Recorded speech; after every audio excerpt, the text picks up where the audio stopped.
problema que se enfrenta ahora en el nuevo proceso penal acusatorio.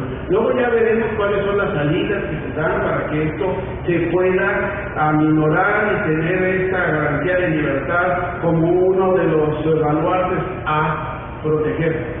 Pero por lo pronto, el primer punto donde quiero llegar a concentrarme es este: datos. Datos que establecen o datos que comprueban. Dos casos para que ustedes se den cuenta de lo que estoy hablando.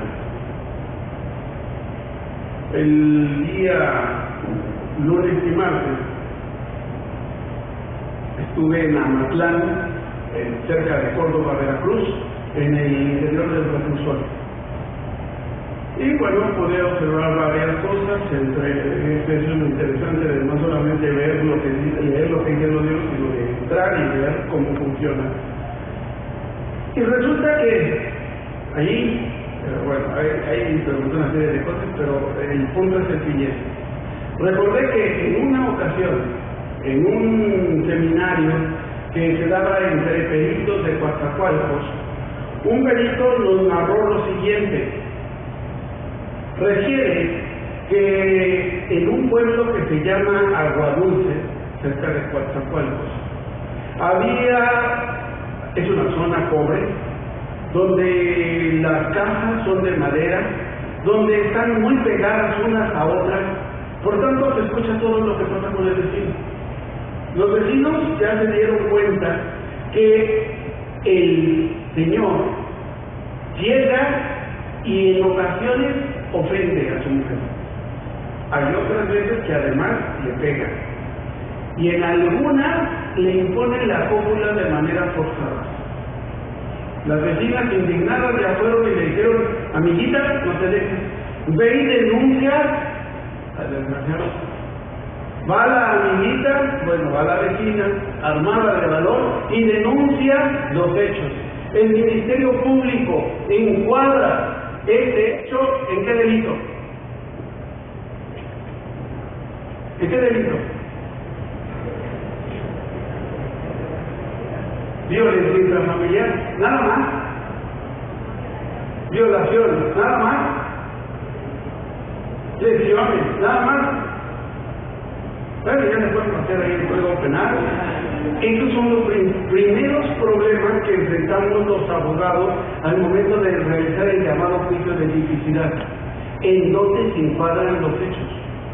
Solamente violencia intrafamiliar, o le sumamos las lesiones, o le sumamos la violación. El Ministerio Público, ejerciendo su facultad, lo que dijo fue violencia intrafamiliar. Integra la averiguación previa por violencia intrafamiliar. Tiene los elementos de prueba requeridos. En ese momento, cuando le llama a la señora y le dice: ya tengo todo listo para poder solicitar la orden de aprehensión, para poder sostener que ese señor tiene que quedar formalmente preso ante él. Cuando la señora se dio cuenta que iban a detener a su marido y iban a mandar a la cárcel, ¿qué hizo? Defenderlo. ¿Otorgó el perdón? ¿Con qué argumentos? Me pegan pero me quieren. ¿Quién me va a mantener? ¿Cómo le voy a decir a mis hijos que yo mandé a su papá a la cárcel? Etcétera. Argumentos que compartan o no son los de la práctica o no. Así pasa. La señora otorga el perdón. El señor regresa a la casa, cariñoso, sumiso y obediente. Frente de chismosa, ¿verdad? Para que sepan lo que es de verdad amar a Dios en tierra ajena. Regresa más violento. Los vecinos ya se dieron cuenta que regresó el animal. El día de los hechos, escuchan cómo en la casa se oye el movimiento de muebles. De repente, un grito. Y al final, silencio. A los 5 minutos deben salir corriendo al marido. ¿Qué pasó? Nada más la mató. Primero, ¿qué hizo? La golpeó. Luego, la violó. Finalmente, la mató. Ya se imaginan los titulares de los periódicos. Y el típico que va con la bocinita, violóla, matóla, y tal. Así. Llaman a la policía, llegan los policías, ven la puerta entreabierta, se asoman y ven que yace el cuerpo de la mujer sobre la cama. Llaman al Ministerio Público, viene, hace el levantamiento de cadáver, determina cómo está el cuerpo, en qué posición, y da fe de que tiene los pechos de fuera, que no tiene pantaletas, que en el medio público tiene una sustancia blanquizca. ¿Qué es? Semen. Muy bien. Tienen ya el levantamiento, tienen la declaración de los testigos, tienen el antecedente de la violencia intrafamiliar, puede comprobar el delito de violación y homicidio, tiene los elementos para comprobarlo, o falta algo. ¿Qué falta? ¿Ya tiene todo? ¿Listo? Afortunadamente en ese momento pues, no estaba el marido, pero a los 5 días le llega la noticia de que vieron al marido en una cantina poniéndose borracho. ¿Qué tiene que hacer el Ministerio Público? Pedir la orden de aprehensión. Llega con esos elementos de prueba que les acabo de decir, otra vez, el levantamiento del cadáver que realizó, tiene las testimoniales de los vecinos, tiene los antecedentes de la violencia intrafamiliar, tiene comprobado que en este caso efectivamente el marido mató a la mujer o no. ¿Tiene las pruebas para determinar qué fue lo que pasó? No. ¿Qué le falta? La necropsia. ¿Le falta la necropsia? ¿O no? Sí. Problema. Resulta que no había médico forense en la zona. Estamos hablando de la zona más apartada de Veracruz. No estaba el médico forense y regresaba en 15 días. ¿Qué hizo? Pidió la orden de aprehensión. ¿El juez qué hizo? ¿Se la concedió o no? ¿Debería concedérsela o no? No. ¿Por qué? Porque no tenían comprobado, acreditado el cuerpo del delito. Pero ya sabemos que en la práctica las órdenes de aprehensión se obsequian. Es muy curioso, ¿no? Yo obsequio un regalo, pero obsequiar una orden de aprehensión, ¿no es? Como que un vaso de agua y un auto de formal prisión no se le niega a nadie. Generosos que somos, ¿o no? Conforme a la práctica, el juez obsequia la orden de aprehensión. Van y detienen al marido, lo ingresan. Por eso les comentaba lo de Amatlán. Les pregunté a los custodios, oigan, ¿es cierta la leyenda del negro? Que así como si entró una persona por violación, adentro también le hacen pagar los platos rotos. ¿Qué creen que me dijeron los custodios? Que no, que es pura leyenda urbana. ¿Así? Yo creo que sí, pero bueno, no sé, ni lo quiero comprobar. El caso es que lo ingresan acusado por homicidio y violación de su mujer. Llega el auto de término constitucional. Se requiere o se requería nuevamente que estuviera comprobado el cuerpo del delito, pero todavía no llega la necropsia. ¿Se acuerdan cuánto tiempo tardaba? Y en realidad 15 días. Y apenas han pasado 8. Sin necrocirugía, dice el Código de Procedimientos Penales de Veracruz. Sin necrocirugía, ¿qué hizo el juez? ¿Liberó al sujeto por falta de elementos para acusar o dictó auto de formal prisión? Digo, ustedes cuéntenme, ahora cuéntenme ustedes. Cuando libran la orden de aprehensión, normalmente, si libraron la orden, ¿dictan auto de libertad? No. Sería un contradictorio.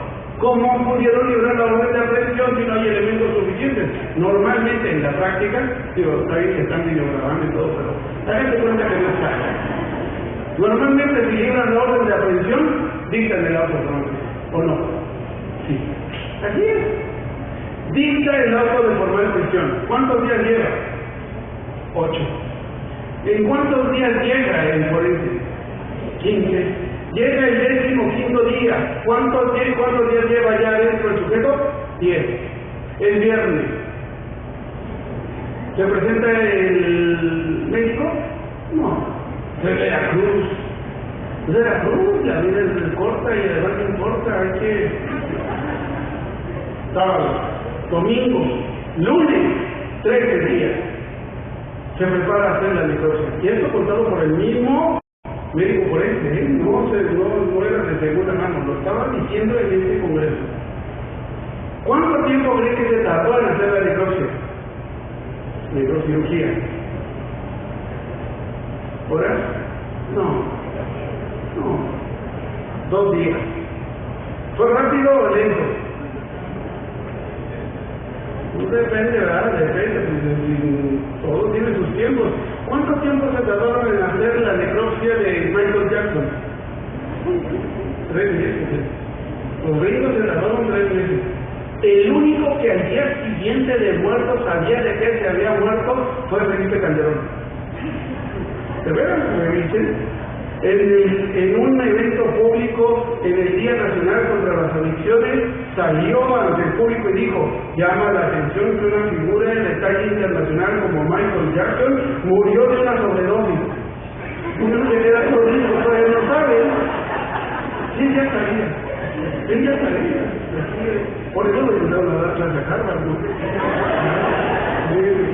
Todo lo que les va a enseñar va a ser impresionante. Pero bueno, resulta que se tarda 2 días. Miércoles, ya lleva 16 días. Llegan los resultados de la necropsia y vienen entonces. La necropsia me determina el resultado. Me comprueba el resultado. Resultado de muerte. Eso está comprobado. Ahora, ¿qué me interesa saber? La causa. La causa de la muerte. ¿Cuál fue la causa de la muerte? Infarto, se le paró el corazón. No. Otra. Asfixia. No. Otra. Traumatismo craneoencefálico, le dio por una vela. No. Otra. ¿Cómo? La apuñaló. Acuérdense que estoy preguntando la causa, ¿eh? O sea, ¿qué órgano fundamental dejó de funcionar?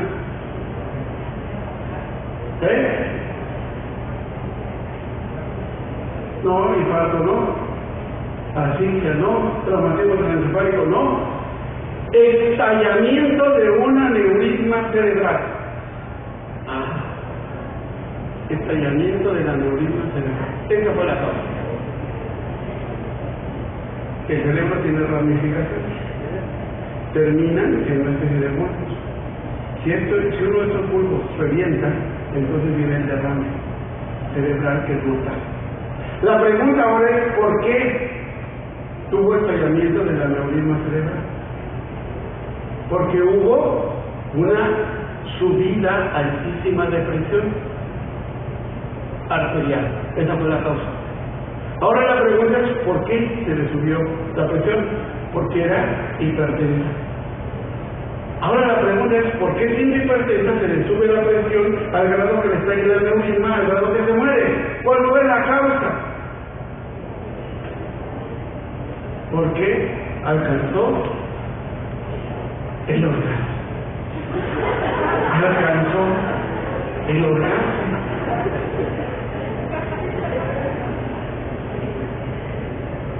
Si tengan cuidado, si son hipertensos, con cuidado, con mucho cuidado. Tienen el orgasmo, es hipertensa, se le sube la presión, le estalla el aneurisma, se quedó por espantar, se muere. ¿Quién le causó el orgasmo? El marido. Fue el marido, ¿no? ¿Es responsable de la comisión de un delito? No, cumplimiento de dónde era. Bueno, ya, exonerado. ¿No? Exonerado. ¿Qué creen? No fue el marido. No fue el marido. ¿Quién fue? El lechero, Sancho Panza. ¿Cómo determino quién era el lechero? Con el semen, ¿verdad? Con el semen. ¿Quién le determina de ese semen a quién le pertenece? El examen químico, ¿verdad? Pero el de ADN. Pero resulta que en el examen químico determina que no era semen. Eran residuos, y ya sabe cómo era, ¿sabes? Luego nos dio la respuesta. Era desodorante de barra. Va al Ministerio Público, entre las cobijas todas revueltas, encuentra un preservativo roto, el desodorante. ¿Qué estaba haciendo la señora? Estaba masturbando. Como era hipertensa, alcanzó el orgasmo, al ser hipertensa se le sube la presión, al subirse la presión, está en la aneurisma y se muere. Veo caras de preocupación. Y el marido, pues resulta que el marido iba regresando y cuando la ve muerta y en esa situación sale corriendo y por eso se fue a olvidar sus penas. ¿Qué quiere decir? Que aquí el primer problema es que el hecho que se verificó, este hecho, nosotros creímos que era un hecho que la ley señalaba como delito de homicidio y violación. ¿Por qué? Porque teníamos sospechas. Todo nos hizo indicar que eso había sucedido, pero no lo es. Eso precisamente es lo que pretendía evitar la Constitución. Cuando decía que tenía que estar por lo menos comprobado el hecho, para que no hubiera solamente sospecha, para determinar de inmediato qué es lo que se debe hacer. Una niña desaparece de la habitación donde vive. ¿Qué hay? Antier o antes de ayer se disparó la alerta AMBER en el Distrito Federal porque una niña desapareció. ¿Qué hay? Secuestro. Y lo mismo pensó Alfredo Castillo en el Estado de México cuando le dijeron que Colette había desaparecido. Secuestro. Cuando yo determino que hay un secuestro, en ese momento saco las líneas de investigación del lugar donde desapareció. ¿Para qué? Para revisar las cámaras de seguridad, para mandar a pedir que los policías estén atentos a los vehículos, especialistas para que intervengan los teléfonos, para esperar la llamada de rescate. ¿Y todo por qué? Porque no está esclarecido el hecho. Porque solamente tengo sospechas de que ese hecho que la ley señala como delito de secuestro es el que sucedió.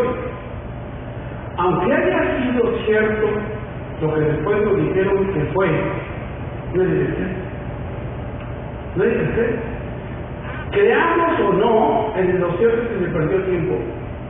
Se perdió tiempo para esclarecer si verdaderamente había un hecho constitutivo de delito, pues las pruebas que ofrecieron, entre ellas una del FBI, que no nos dijeron si realmente coincidían con esto o no, pero están ahí como respaldo, es que la niña estaba en su cama y esta cama la habían llevado 10 días antes, que la niña tenía una disfunción en la parte lateral, quiso ir al baño, un baño que por cierto, cuando ya no encontraban a la niña, uno de los policías de investigadores entró al baño, lo contaminó todo también, no pudo salir, giró en ese sentido, siguió tratando de salir, pero quedó aprisionada entre el colchón y una escalera, un espacio de 17 centímetros, difícil concebir que una niña de 4 años quepa en 17 centímetros menos 2 del edredón,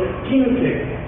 Pero según esto quedó atrapada entre la escalera y el colchón, por gravedad empezó a descender.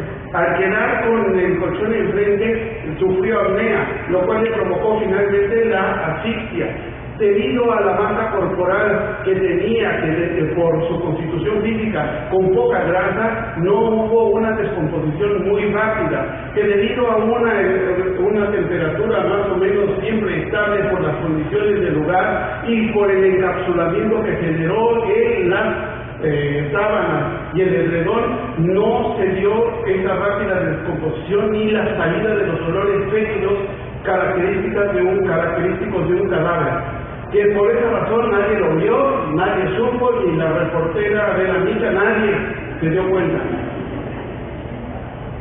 Si eso es cierto o no, y si las pruebas son fehacientes o no, la pregunta es, si yo no tengo realmente comprobado el hecho, solo tengo sospechas. Y si tengo sospechas, lo más probable es que haga un encuadre indebido de esos hechos en el tipo, porque ni siquiera sé si realmente es un hecho que la ley señala como delito o es un hecho lamentable donde la mujer, quiso tener un orgasmo, lo consiguió, pero llegó a la muerte. Pero que eso no es un delito, ¿o sí? ¿No? Ese es el problema. Ese es el problema porque desde aquí comenzamos con graves cuestionamientos. Les voy a presentar varios problemas que se derivan a partir de todo esto.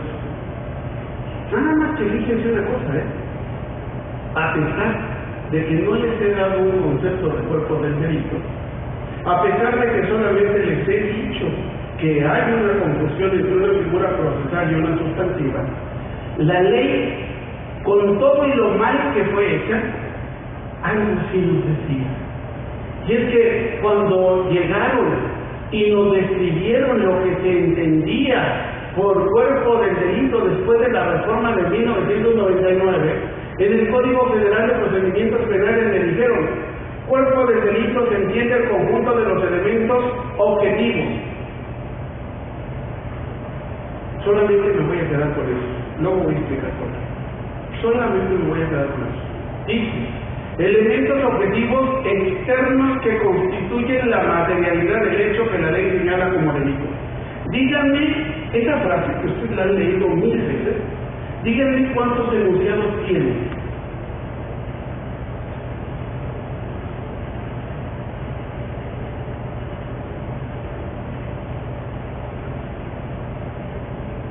¿Cuántos enunciados tiene?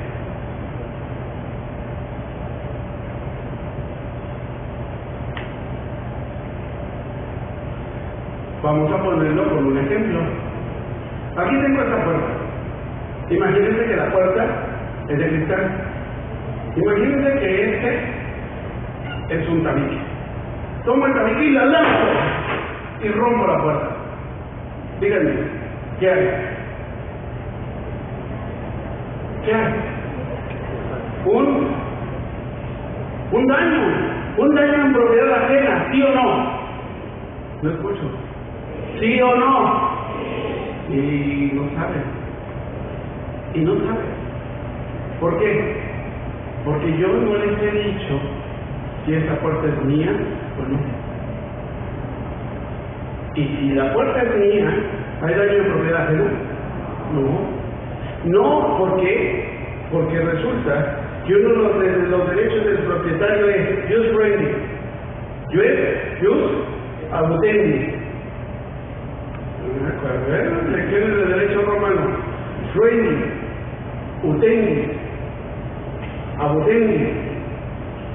¿Falta uno? No.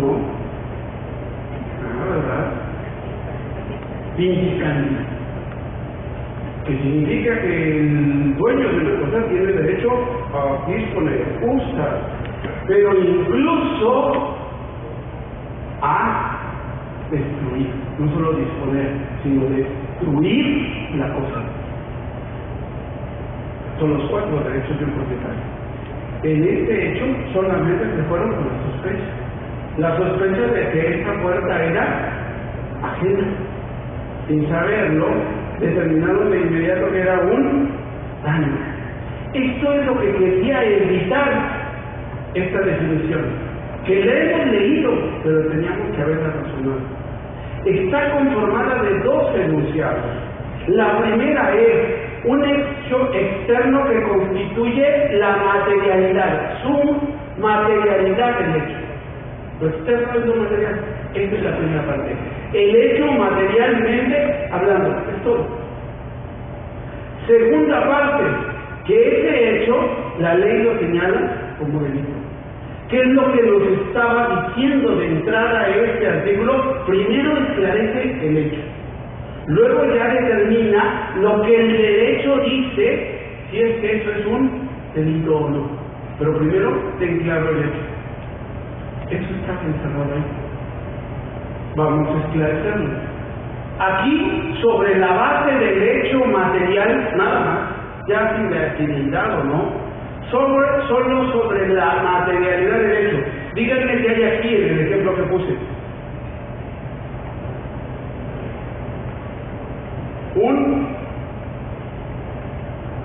No, daño nunca, ¿verdad? No. ¿Qué hay? ¿Cuál es el resultado?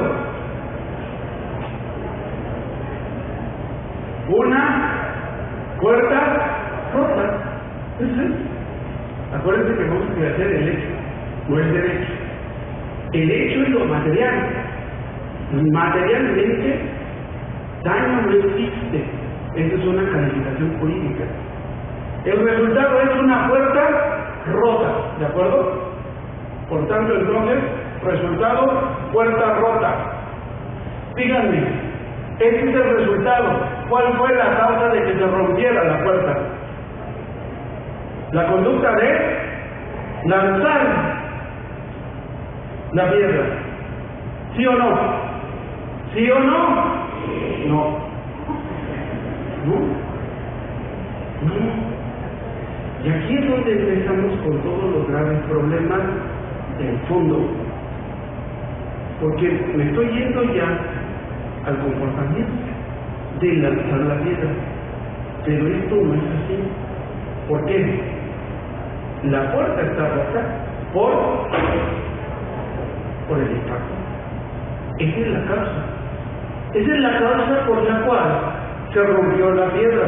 Es decir, la puerta, el impacto de la piedra en la puerta. Esta es la causa.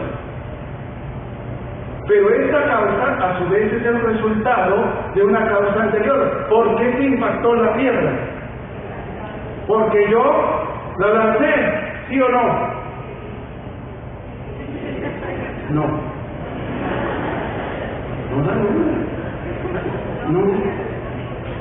No. Se causó porque la piedra viajó en el espacio por una determinada fuerza de inercia. ¡Ay, hijo del avión! Van a ver lo útil que es todo esto, ¿eh? Porque las cosas más complicadas vienen de algo muy sencillo. Pero si no las logro bajar a lo sencillo, luego no los puedo aplicar. Vean. Tenemos aquí que ahora, entonces, la fuerza en dirección con la que viajó la piedra es la que la llevó a impactarse y a romper la puerta. Esa es la causa. Pero es el resultado de una causa anterior. ¿Cuál es? Ahora ya no quieren decirlo. Pero ahora sí es la conducta de lanzar la piedra. Esta es la causa. Conducta de lanzar la piedra. Esta conducta es la causa que desencadena todo el proceso causal. Y es la que me conlleva a todo ese resultado. Como la estoy valorando desde un punto de vista puramente objetivo, esto quiere decir que esta cadena causal me da lugar a causas que son equivalentes. Porque cualquiera de ellas es tan importante que si la suprimo, se suprime el resultado. Si quito la conducta, ya no viaja la piedra, ya no se impacta, ya no tiene vidrio roto. Si dejo la conducta, pero no va con fuerza la piedra, entonces ya no se impacta, ya no hay vidrio roto. Si la lanzo con fuerza y viaja, pero no se impacta, entonces ya no hay resultado. Por eso es que el causalismo, algo que siempre nos enseñaron y repetimos hasta la saciedad, nos decía que la causa de la causa es la causa de lo causado. Y nos hicieron aprender esto como la teoría de la conditio sine qua non o equivalencia de las condiciones. Nos las enseñaron, las repetimos, las transcribimos. ¿La entendimos? Porque esa es la pregunta. Una cosa es que me sepa algo, otra cosa es que la comprenda y la entienda y la aplique. Van a decir, ay, mire, necesito perder casi hora y media para hacer esto. Va a dar tontería. Vamos a aplicarlo para que vean. Fíjense, primer caso, el caso Tláhuac. En el caso Tláhuac, sabemos que varios policías estaban realizando labores de inteligencia para tratar de descubrir si había un narcomenudeo a las afueras de una escuela. Estaban videograbando desde la patrulla también camuflajeada. De repente los vecinos de Tláhuac se dan cuenta que esos no son de ellos. Como hubo el rumor de que se habían secuestrado un niño del lugar, de inmediato el pueblo enardecido baja a estos policías, confundiéndolos con los secuestradores, empiezan a golpearlos, suenan la campana del lugar, vienen todos los pobladores y empiezan a golpear a diestra y siniestra a estos policías. Ya eran harapos, ya totalmente inermes, hasta que alguien llega finalmente, rocía con gasolina los cuerpos, otro llega y les enciende el cerillo. En este caso hubo 39 personas detenidas. Se le siguió el proceso. El Ministerio Público logró acreditar que 8 de ellos participaron en esa brutal golpiza. Estos 8 fueron condenados en primera instancia y fue confirmada la condena en segunda por un delito de homicidio calificado. ¿Cuál es el problema? Repito, está comprobado que los 8 procesados, acusados y condenados participaron en esa brutal golpiza. ¿Cuál es el problema? Que está acreditado que todos produjeron lesiones, pero no habrá quien causó el golpe mortal. Pero la ley tiene una solución. Y es que dice que cuando varios participan en la comisión del delito de homicidio, pero no obra constancia de quién provocó la herida mortal, todos serán responsables de la comisión del delito en responsabilidad correspectiva, y la consecuencia será que todos serán condenados, pero con una reducción de pena. Debidamente cuadrado en hechos de tipo, ¿sí o no? ¿Sí o no? Soy el miembro del Poder Judicial, es lo que hacen todos los días. ¿Sí o no? ¿Es justa o injusta la condena? Repito, está debidamente probado que todos participaron en la golpiza. El hecho se encuadró en el tipo de homicidio calificado, con una rebaja de pena por responsabilidad correspectiva, justa o injusta la condena. ¿Qué hacen ustedes? ¿Los absuelven o los condenan? ¿Quién de ustedes no compartiría el criterio de la juez y los magistrados? Mejor te lo doy con los jueces, porque si digo magistrados ya van a ser reverencias, ya no. ¿Quién no compartiría el criterio? Yo creo que todos, ¿no? Todos firmarían como suya incluso la condena, ¿sí o no? Sí. Nada más que fíjense que yo tengo un pequeño problema. Cuando yo revisé el asunto, lo que hice fue, primero, lo básico, determinar qué he hecho. Primer punto, resultado, muerte. Está.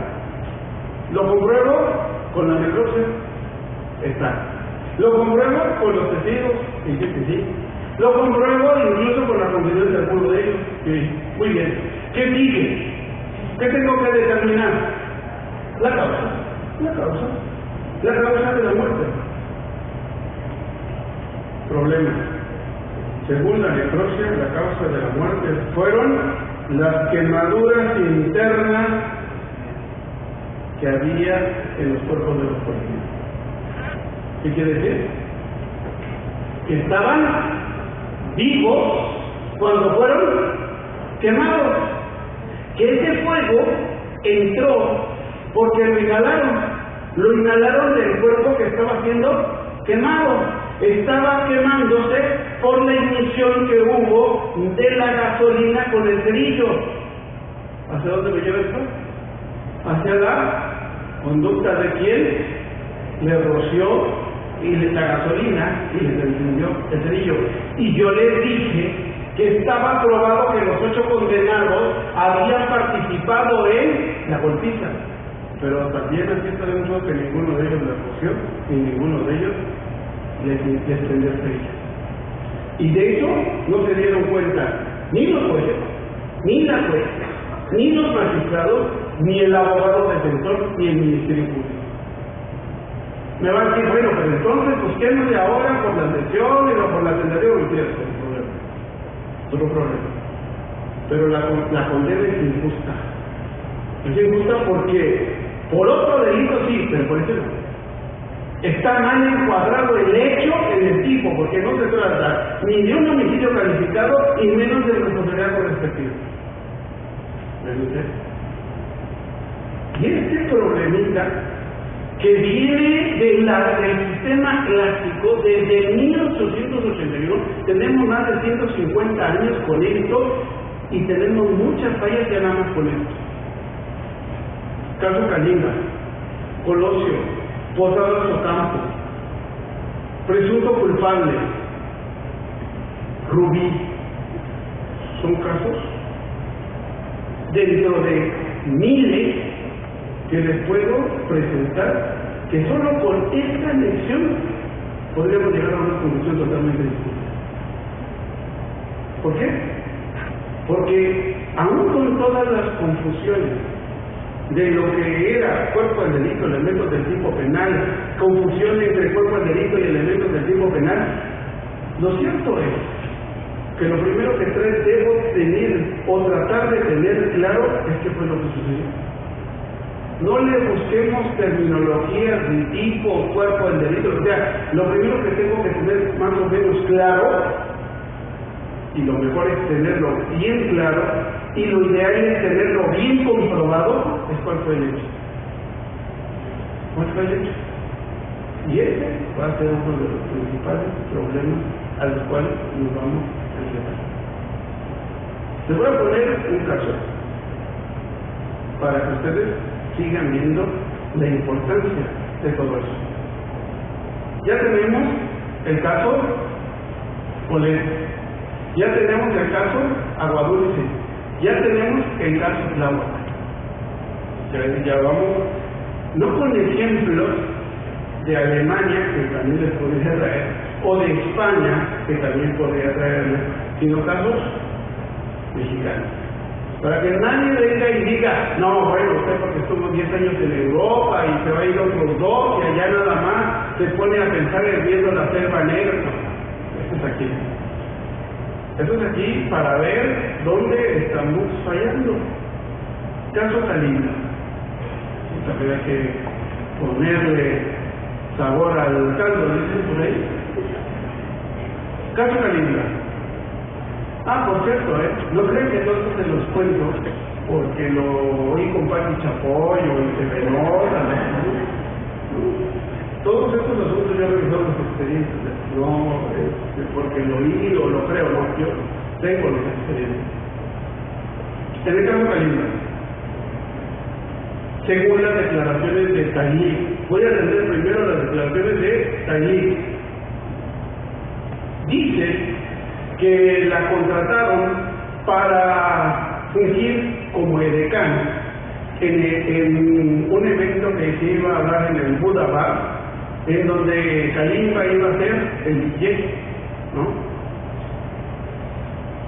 Ella y Dayana reciben la oferta, pero les dicen, tu pago va a ser convivir con Kalinga. Por ahí empezamos con los problemas. ¿Qué significa convivir?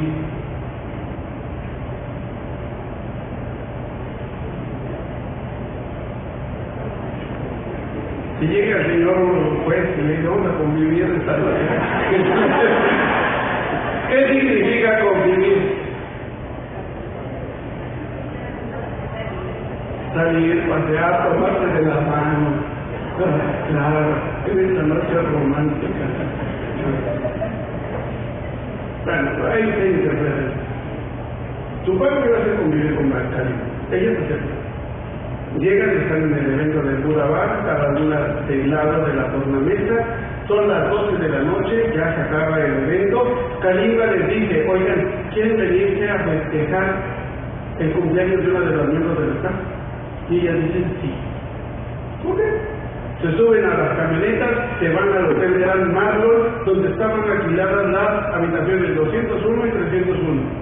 Kalimba y ella se quedan un poco haciendo tiempo. Después entran los dos a la habitación 301 y ven que Diana está teniendo relaciones sexuales de manera tumultuaria con tres hombres. Kalimba se molesta y dice que eso no es correcto. Sale enojado y se baja a la habitación 201, donde se recuesta a dormir y ella también. Todo esto según declaración de Reyes.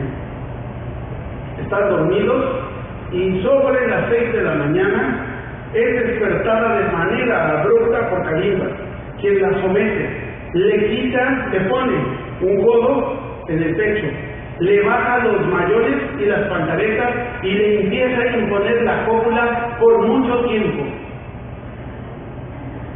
Y aclara, 5 minutos. Oigan, mucho. Después la pone boca abajo y le impone la cópula por atrás. Por un tiempo interminable. Dice 3 minutos. No me estoy poniendo ni quitar nada de las declaraciones. Exactamente así la dice. Después, sin haber eyaculado, se levanta, se va al baño, vomita, y en ese momento ella aprovecha para salirse de la habitación. Y se va al lobby a esperar a su amiga Adriana. Son aproximadamente 6:30 de la mañana por los tiempos de referencia. Y se queda esperando en el lobby hasta las 12 del día. Ustedes valoren, mujer recién violada y se queda ahí en un lobby esperando 6 horas. Pero bueno, dice que después viene Kalimba ya con Diana, y que como Diana era la que traía el coche, ella sabe que Diana le invita o le ofrece a Kalimba llevarlo al aeropuerto. Ella, a regañadientes, también se sube del coche. Y para demostrar su enojo, no se baja a despedir a Kalimba en el aeropuerto. Deja que Diana se baje, lo despide. Regresa Diana, se sube al coche y la lleva a la casa. ¿De quién? De su novio. Y se queda en la casa de su novio. Son aproximadamente entre 14:30 y 15 horas de la mañana, de la tarde. Y cuando está con el novio, al comentarle lo que le ha hecho Kalimba, en ese momento el novio le dice que tiene que decírselo a sus tías. Ella se monta, se carga de valor, y en ese momento a las 9:21 horas va y le cuenta a la tía la atrocidad que le han hecho. La tía de inmediato dice que quiere denunciarlo ante el Ministerio Público. El Ministerio Público de inmediato recibe la denuncia de hechos. Empieza la investigación. ¿Qué pruebas? 1. ¿Qué pruebas? Bueno, ya declaró que más. Una prueba médica para determinar si efectivamente presenta lesiones. Y efectivamente, el médico determina que hay un hematoma o una característica de la presión del codo de carimba. 2, una ginecológica, que dice que efectivamente hay lesiones en las paredes de la vagina. 4, hay una proctológica que dice que efectivamente 5 centímetros de desgarre típico de una penetración por vía inadecuada. 5, fosfatasa, donde dice que efectivamente la pantaleja tiene manchas hemáticas que corresponden a la pasivo. ¿Tiene suficiencia o no el Ministerio Público? ¿Sí? Es más, hay jurisprudencia que dice que imputación contra negativa en delitos de organización oculta subsiste ¿cuál? La imputación. Suficiente. Si ya con la pura imputación, aún contra la negativa, es suficiente para librar la orden de aprehensión y dictar un auto de forma de prisión, ¿qué más cuando tengo todos los pruebas? Se empieza la averiguación, se encuentran elementos. Carimba es llamado a declarar ante el Ministerio Público del Distrito Federal.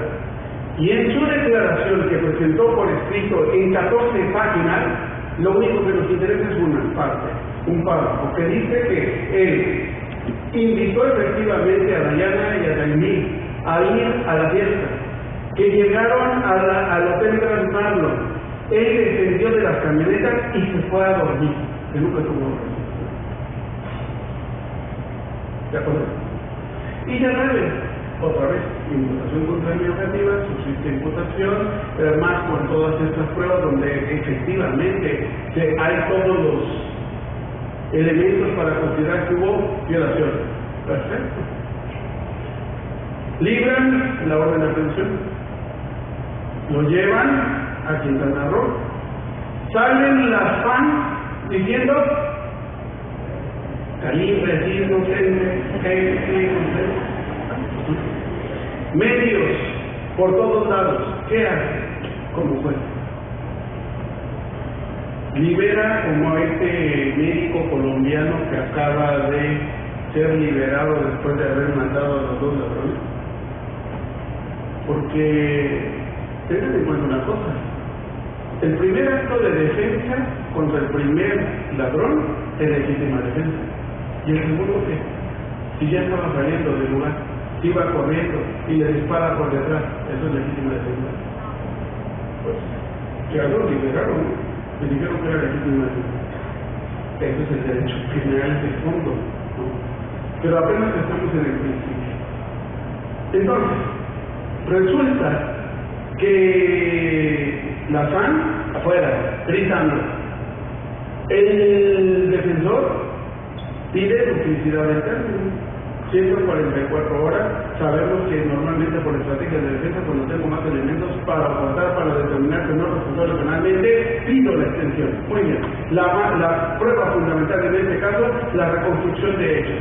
Resulta que se reconstruyen los hechos y determinan que por el lugar donde estaba el hombre y el lugar donde fue el hecho cometido, parece ser que hay una distancia de 7 centímetros, de 7 metros, perdón, que es suficiente como para que la recepcionista o el velador hubieran escuchado cualquier grito o cualquier cuestión irregular que hubiera dado